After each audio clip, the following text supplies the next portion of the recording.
role. He maintained love with the lady, and the seditious relation became known to the people.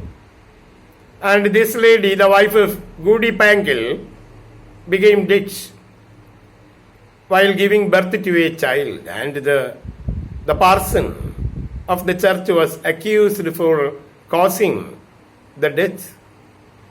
And he was accused of his seditious relation with this lady. And he was made to escape from the place. And the construction of the tower ended with his disappearance. It was with his disappearance the construction became ended. And the tower remained an incomplete tower all in the following years. And this was a novel produced by William Golding in 1964. And in 1967, he brought out 3 stories together entitled The Pyramid.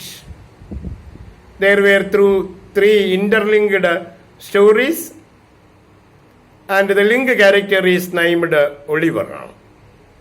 The story is entitled The Pyramid, and there are 3 stories, closely connected 3 stories with a linked protagonist, and he is named Oliver. And in 1971, he came out with The Scorpion God, and it consisted of 3 novellas.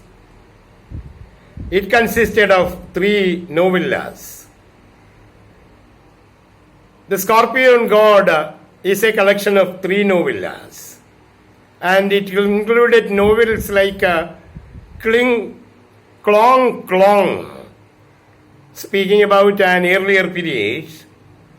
And there is also one more novel called Envoy Extraordinary. The Scorpion God, Clong, Clong, and then Envoy Extraordinary. And the 3 stories share the theme of early societies in trouble. Actually, these 3 stories, a collection of 3 stories, was brought under the title The Scorpion God. And seemingly this is one of the very important points from William Golding. And the collection of the stories came out in 1971. It was entitled The Scorpion God. And one novel was called The Scorpion God, and the other book was called Clong, Clong, and the last one was called Envoy Extraordinary. So it was in 1971 he came out with 3 novellas, long stories, and one story was called The Scorpion God, and the other story was called Clong, C-L-O-N-K, Clong, Clong, C-L-O-N-K, C-L-O-N-K. And the last novella was called Envoy Extraordinary. And these 3 stories share the theme of early societies in trouble. Very interestingly, the theme of his play, Brass Butterfly, is adopted from the 3rd novella, Envoy Extraordinary. So that we have to remember, William Golding also produced a play, one and only play in the over of William Golding is entitled Brass Butterfly, Brass, B-R-A-S-S. And it is actually an adaptation of the story Envoy Extraordinary. And these 3 novellas, I told you, entitled The Scorpion God, was produced in 1971. And the novellas are The Scorpion God, the first one, Clong, Clong, the second one, Envoy Extraordinary, the third one. And all these 3 stories discuss themes of ancient times, the earlier societies in trouble. From the titles, scorpion god, the people considered the god as the scorpion catch. And then clong, that the people could not properly speak a language. And in Envoy Extraordinary, another European earlier community. And from the novella called Envoy Extraordinary, Golding produced his one and only play. It is called Brass Butterfly. And it was produced by him in 1958. Actually, the Brass Butterfly was produced in the beginning. And the story contained in the Brass Butterfly was adopted for his novella called Envoy Extraordinary. We can say that the story of Envoy Extraordinary is the same that of his play Brass Butterfly, and Brass Butterfly was produced by him in 1958, and Envoy Extraordinary was produced by him in 1971. I told you in 1971 he came out with a collection of 3 novellas. The one novella is called The Scorpion God, and the next novella is called The Clong,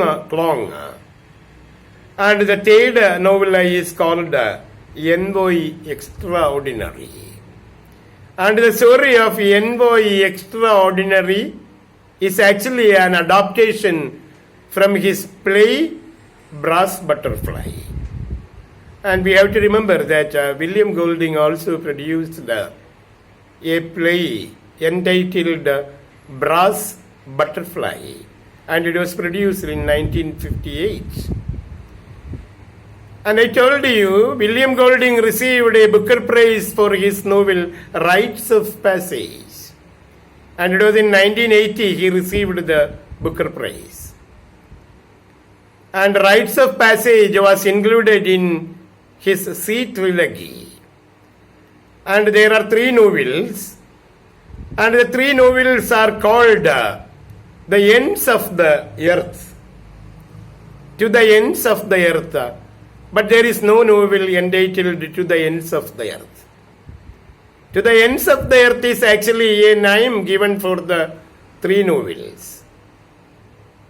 And the novels are Rites of Passage, that won him the Booker Prize.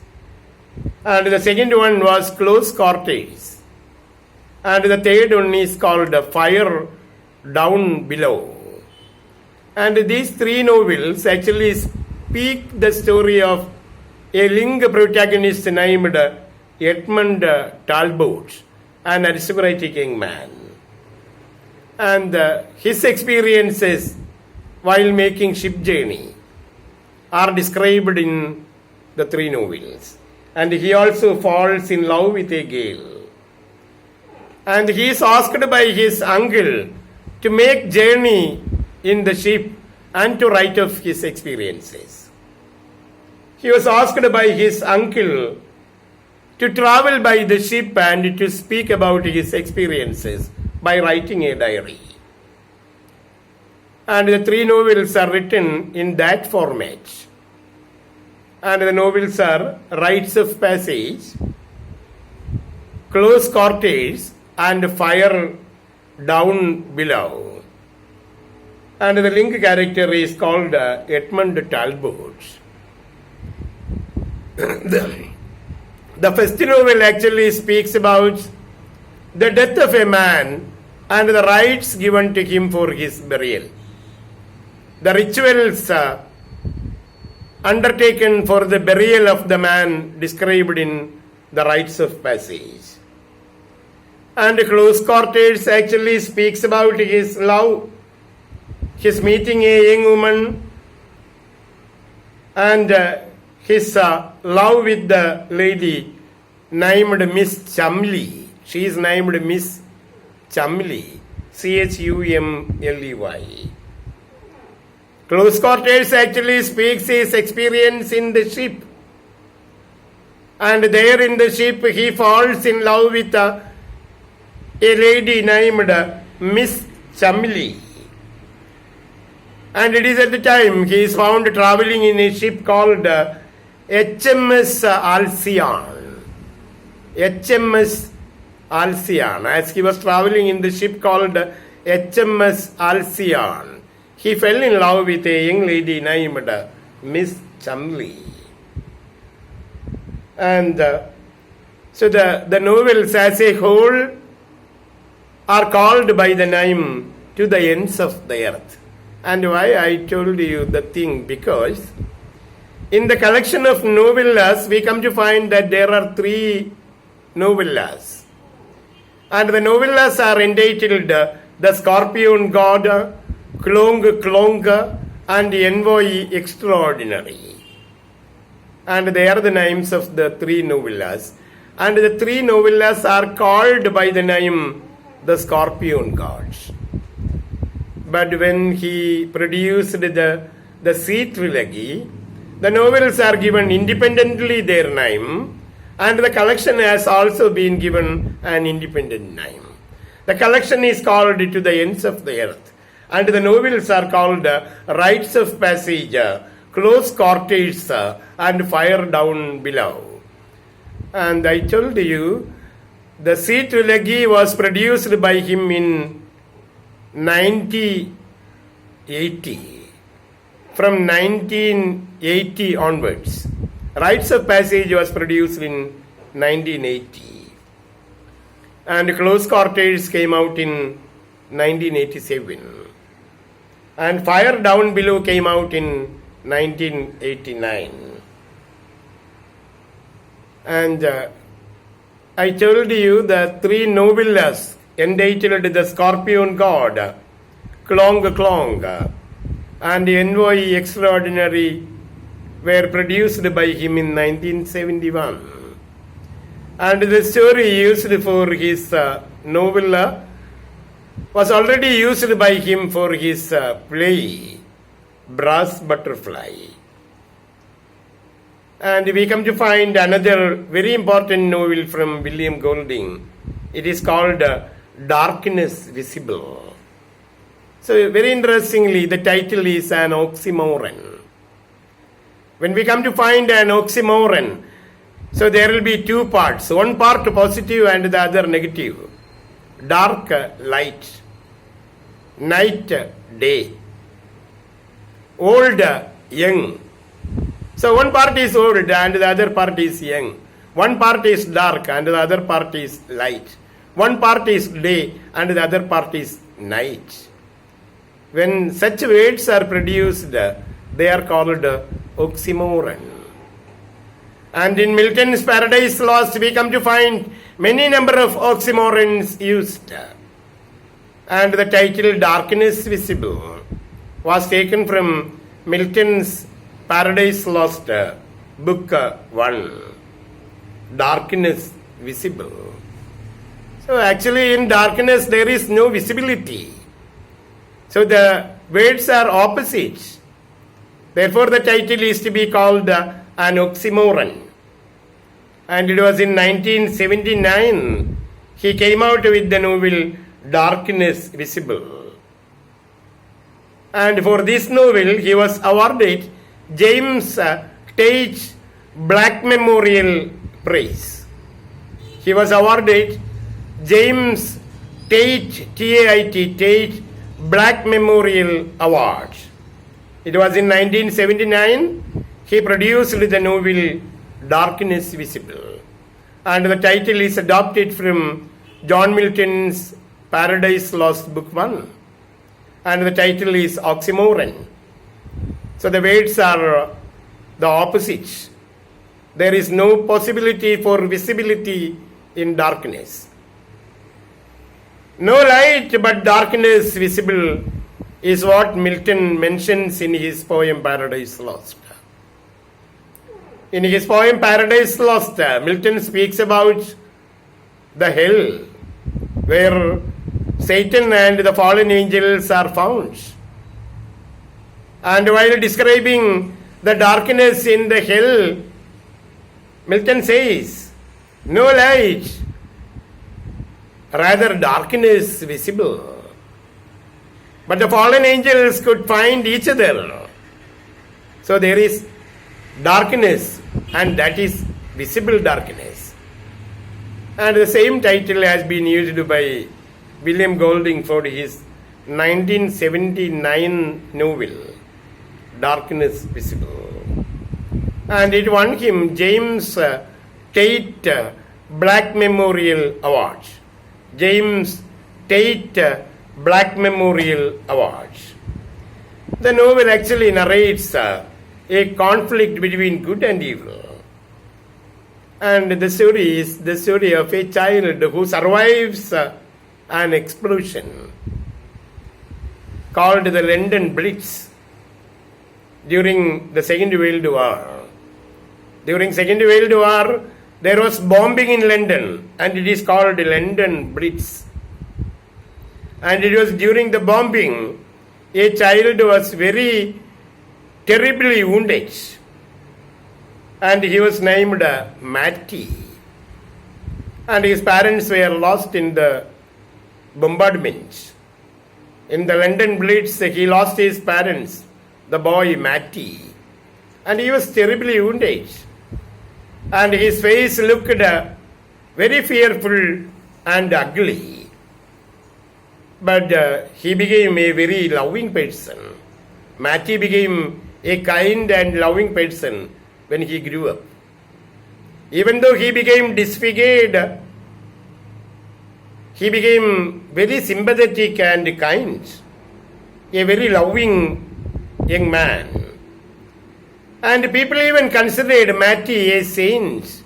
Even though he was disfigured, he was regarded by the people as a saint.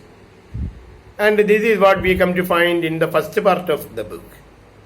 The first part of the book, entitled Darkness Visible, speaks the story of a boy named Matty, M-A-T-T-Y. And he survived the terrible bombardment that occurred in London. Many people became killed. Many houses became exploded. And the boy Matty survived the explosion. And he became disfigured. And he was very ugly to be seen. He lost his beauty. But when beauty was lost, it was replaced by kindness and sympathy. He grew up into a loving and kind young man.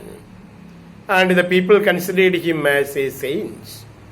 So it's not a big question whether he is beautiful or ugly. His mind was beautiful. So he behaved very well. He loved all. He was sympathetic. And he was loved by the people also, and called him a saint. And a parallel has been drawn here. So another situation is juxtaposed with the same situation. With this situation, another situation is juxtaposed, put on the contrary. And it is described in the second part of the book. It speaks about two other children who are twins. And they are named Tony and Sophie. Tony and Sophie. They were twins. And they were born in a rich family. And they never faced the bombardment. And Tony turns to become a wayward boy. And Sophie turns to become a seductress. When Sophie turned to become a promiscuous girl, a seductress, and when Tony turned to become a wayward young man, a useless boy, Matty turned to become a very useful young man.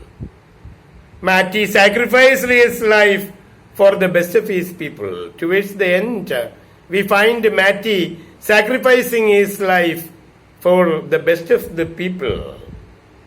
And the story of Matty and other two children.